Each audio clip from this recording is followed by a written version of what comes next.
রাধে রাধে মিত্র, ধাম সেবা কুত্তাম চ্যানেলে আপনাকে অনেক অনেক স্বাগতম। তো আজকে কিন্তু রওনা দিয়েছি প্রয়াগরাজের উদ্দেশ্যে। তারিখ কত আজকে? আজকে হলো তারিখ 25। আর আমাদের রাধাকুণ্ডেরই একটি স্টেশন, মানে একদম গোবর্ধনে। এই যে দেখুন স্টেশনটি কত সুন্দর। এই স্টেশনটির কথা অনেকেই জানে না। আমাদের ডাইরেক্ট মানে আমার ঘর থেকে 5 মিনিটের দূরত্ব বলতে পারেন। এই যে আমাদের লোকেশ ভাই সঙ্গে চলে এসেছে, উনি আমাকে ছাড়তে আসলেন। যাত্রা আজ থেকে শুরু হচ্ছে প্রয়াগরাজের উদ্দেশ্যে। তো এই আমাদের গোবর্ধনে একটি স্টেশন এমন ব্রজ ধাম 84 ক্রোশের মধ্যে, যে এখান থেকে প্রয়াগরাজের গাড়ি প্রতিদিন সন্ধ্যে 7টার সময় আপনার প্রয়াগরাজের উদ্দেশ্যে ছেড়ে যায়। গাড়িটি কিন্তু লালগড় থেকে আসে। তো রুটটা বেশ ভালো। আমি আজকে এসে জানলাম যে গাড়িটি প্রতিদিন যাচ্ছে 7টার সময়। তো যারা প্রয়াগরাজ থেকে বৃন্দাবনে আসার জন্য প্ল্যান যদি থাকে, চিন্তাভাবনা নাও থাকে, তাও কিন্তু করতে পারেন। গাড়ি নাম্বারটি অবশ্যই আমি বলে দিচ্ছি, 20404। এটা হলো লালগড় প্রয়াগরাজ সুপারফাস্ট এক্সপ্রেস। এই গাড়িটা ওখান থেকে আসছে এখান থেকে তো 7টার সময় ছাড়ছে, এবং ওখান থেকেও টাইমিংটা দেখে নেবেন। বৃন্দাবনের একদম ব্রজধাম গোবর্ধনে এসে পৌঁছানো যাবে। কত সুন্দর একটি স্টেশন রয়েছে। আমার গাড়িটা হলো 7:08 এখান থেকে ছাড়বে, আর আমাকে প্রয়াগরাজে পৌঁছে দেবে ঠিক ভোর 4:40 নাগাদ পৌঁছাবে। তো চলুন আজকের এই যাত্রা শুরু করা যাক এই স্টেশন দর্শনের সাথে সাথে। তো এই যে দেখুন আমার ব্যাগ এখানে রেডি আছে। তো ব্যাগের মধ্যে সম্বল শুধু একটাই আছে, কি বলুন তো, সেটা হলো একটি কম্বল। মাত্র একটি কম্বল নিয়েছি ব্যাগের মধ্যে, আর এটাই হলো আমার সম্বল। তো মিত্র, যে স্থানটিতে আমরা যাচ্ছি সেটি কিন্তু ভগবান প্রভু শ্রী রামচন্দ্রের সাথে সম্পর্কযুক্ত। জানেন, অনেক মহিমা রয়েছে প্রয়াগরাজের। তার মধ্যে বিশেষত্ব হলো ভরদ্বাজ ঋষির আশ্রম, অক্ষয় বট এবং দশাশ্বমেধ ঘাট, যেখানে গৌরাঙ্গ মহাপ্রভু রায় রামানন্দের সাথে বার্তালাপ করেছিলেন, যেটি চৈতন্য চরিতামৃতে রয়েছে। সেই পবিত্র স্থান এবং প্রভু শ্রী রামচন্দ্রের ভরদ্বাজ মুনির সাথে কথোপকথনের সেই মন্দির, অনেকও দর্শন আছে। জানি না কতদূর দর্শন করাতে পারবো এই ট্রিপটিতে, তবু আশা করি কুম্ভ মেলাটা তো দর্শন করব। মূল উদ্দেশ্য হলো কুম্ভ মেলা। যদিও বা প্রয়াগরাজে আমি এর পরে যেতাম, কিন্তু চিন্তা করি কুম্ভ মেলাটা ভক্তদের এত অনুরোধ আসছে, একবার দর্শন না করিয়ে কি আর ছাড়া যায় বলুন, তাও আবার 144 বছর পরে। তো মিত্র, এবার স্টেশনের দিকে এগিয়ে যাচ্ছি।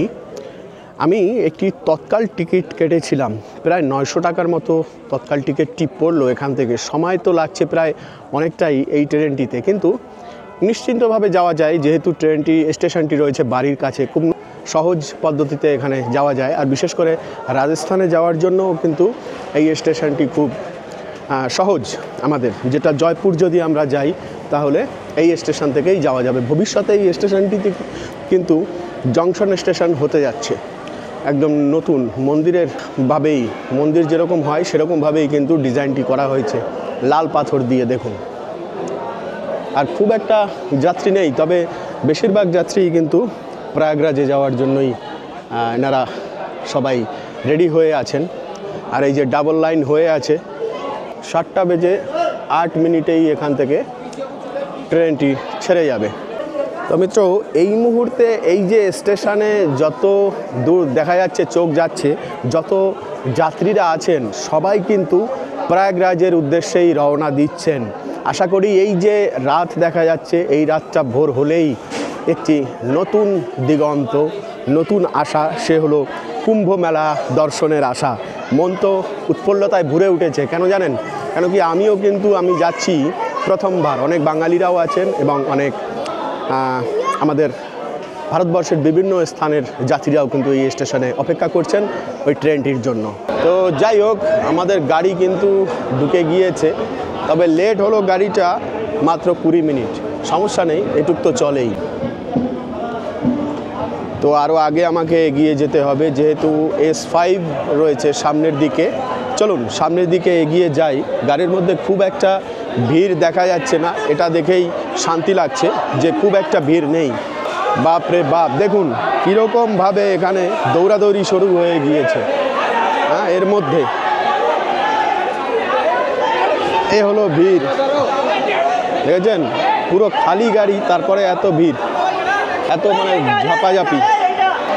যতই ভিড় হোক না কেন আমি কখনো টেনশন নেই না, কেন জানেন? আরে গাড়ি চলতে চলতেও উঠে পড়তে পারবো, গেট ফাঁকা হবে তারপরে গাড়ি ধরবো, এত আমার টেনশন নেই। ভগবানের যদি নেওয়ার ইচ্ছে হয় তাহলে অবশ্যই পৌঁছে যেতে পারবো। এই যে কোচটি দেখা যাচ্ছে এটাই হলো আমার S561। চলুন তাহলে ভিতরে ওঠা যাক, কী অবস্থা দেখি। এই হলো ট্রেনের গেটের অবস্থা। তো আজকে উঠতে পারবো কি সন্দেহ বাবা, যেভাবে ঠেলা ঠেলি হচ্ছে। পিছনের দরজাটা ফাঁকা হয়ে গেছে, তাহলে আমি এক কাজ করি, পিছনের দরজাটার দিকে এগিয়ে যাই। সবাই শেষবারের মতো কথা বিনিময় করে নিচ্ছেন, হলো ব্যাপার। চলুন উঠেই পড়ি। যাই হোক, আমাদের সিট রয়েছে আটকানো, এখন কি করা, ওয়েট করতে হচ্ছে। উপরে দুজন আছে, এনারা নামবে, তারপরেই গিয়ে আমরা ব্যাগ রাখতে পারবো। তো যাই হোক, আমাদের সিট রয়েছে আটকানো, এখন কি করা, ওয়েট করতে হচ্ছে। উপরে দুজন আছে, এনারা নামবে, তারপরেই গিয়ে আমরা ব্যাগ রাখতে পারবো। ব্যাগ উঠা দিন। আপনার লাগেজটা তাহলে নিচে ঢুকিয়ে দিন, উপরে। তাহলে আমারটা উপরে রাখি এখন আপাতত। তো মোটামুটি উঠে বসে পড়লাম। এবারের কথা হলো যে তৎকাল টিকিট কেটেও দেখুন 900 টাকা টিকিটের দাম পড়লো, কিন্তু জেনারেলের মতো অবস্থায় যেতে হচ্ছে, কেন প্রয়াগরাজের ব্যাপার। আর প্রয়াগরাজ ছাড়াও আমাদের মানে এই যে স্লিপার কোচ, এই স্লিপার কোচের সিস্টেমটাই এরকম যে আপনি জেনারেলের মতোই আপনাকে যাত্রা করতে হবে। তো এই হলো অবস্থা, কিছু করার নেই। আমরা মোটামুটি তাও 10 ঘন্টার একটি যাত্রা রয়েছে, তারপরে নেমে বলছি বাকি কথা।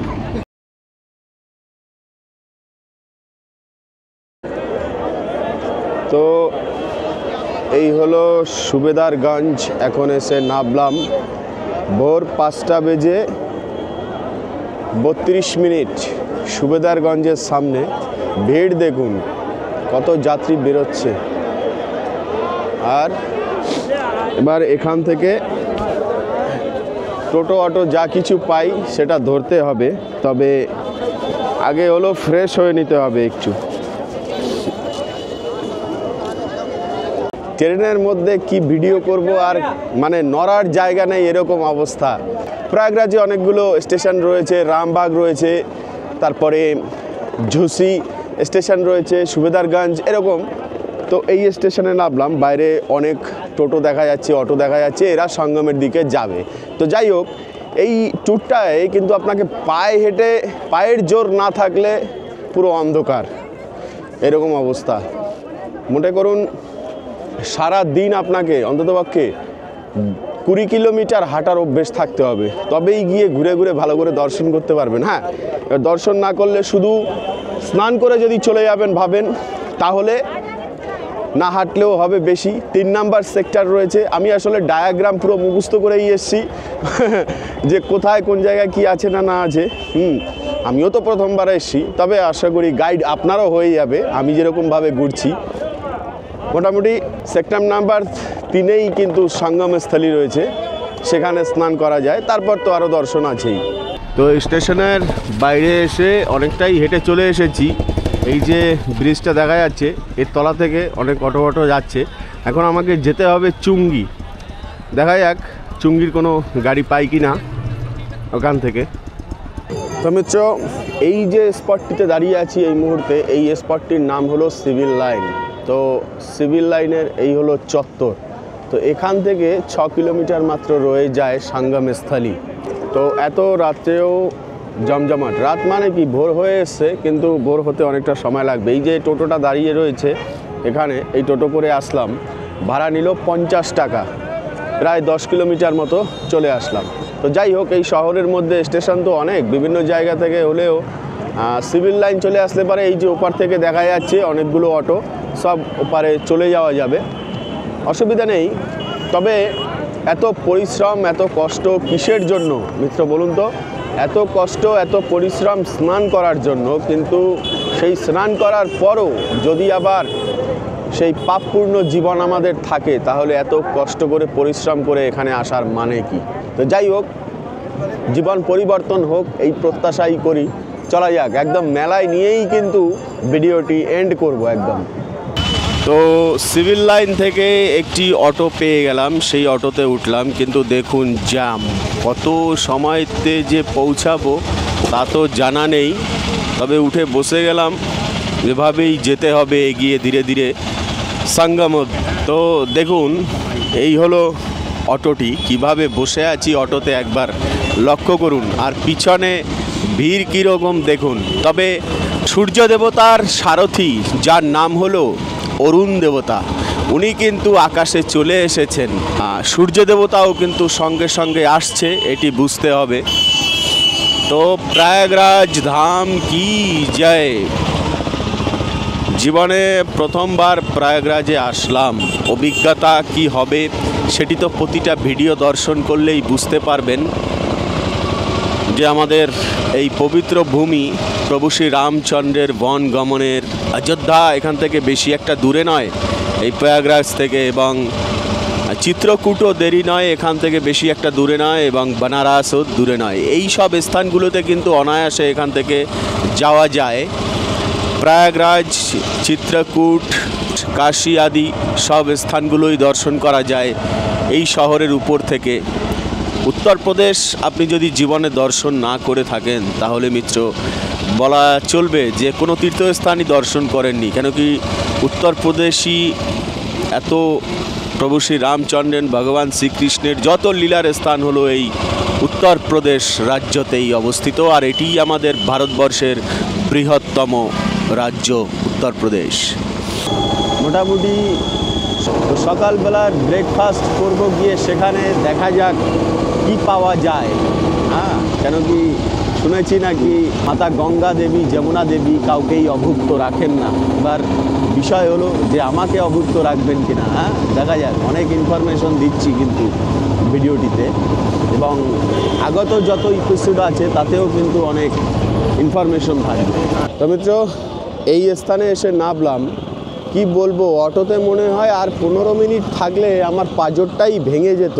মানে সামনে 3 জনকে বসিয়েছে, ড্রাইভার একজন, 4 জন, এরকম এই ছোট্ট টাম্পুগুলো, তা হাড় পাঁজর ভাঙার মতো এরকম অবস্থা। যাই হোক, কোনো অসুবিধা নেই, প্রাণে বেঁচে চলে আসতে পেরেছি, এটাই অনেক। এখন এখান থেকে সঙ্গম আর অল্প একটু 2.5 কিলোমিটার মতো আছে, এই 2.5 কিলোমিটার পায়ে হেঁটেই যেতে হবে, কেন কি ব্যারিকেড দিয়ে অনেক জায়গায় বন্ধ করে দিয়েছে। এখন ঘটনা হলো এই যে হোটেল আদি থাকার জায়গাগুলো, সেগুলো কি করে কোথায় পাবো, এখন হোটেল পাওয়া খুব মুশকিল আর কি। তবে প্রয়াগরাজ শহর, প্রতিটা শহর ভারতবর্ষের ধীরে ধীরে কিন্তু উন্নতির দিকে যাচ্ছে। এই যতটুকু শহরের ভিতর থেকে আসলাম, আস্তে আস্তে একটা জিনিস লক্ষ্য করলাম যে প্রচুর পরিমাণে কাজ চলছে, মানে শহর উন্নতিকরণের দিকে এগিয়ে যাচ্ছে ভারতবর্ষ। প্রতিটি শহর, শুধু একটি দুটি নয়, মানে যেসব শহর একটা গ্রামের পরিবেশ থাকতো, শহরের মধ্যে প্রবেশ করলেও শহর মনে হতো না, সেগুলোকে এখন খুব উন্নতির সাথে এগিয়ে নিয়ে যাওয়া হচ্ছে। বেশ, এটা দেখে ভালো লাগলো। আর পুরো শহর জুড়েই কিন্তু আলোকসজ্জায় একদম পরিপূর্ণ পুরো প্রয়াগরাজ। তো প্রয়াগরাজেও কিন্তু অনেক পুরনো স্থাপনা আছে। দেখুন এই যে একটি মন্দির, খুব সুন্দর পুরনো, অন্ততপক্ষে 500-600 বছর আগের এই স্থাপনাটি। ভালো লাগলো মন্দিরটি দর্শন করে, বৃন্দাবনের মতো আমাদের।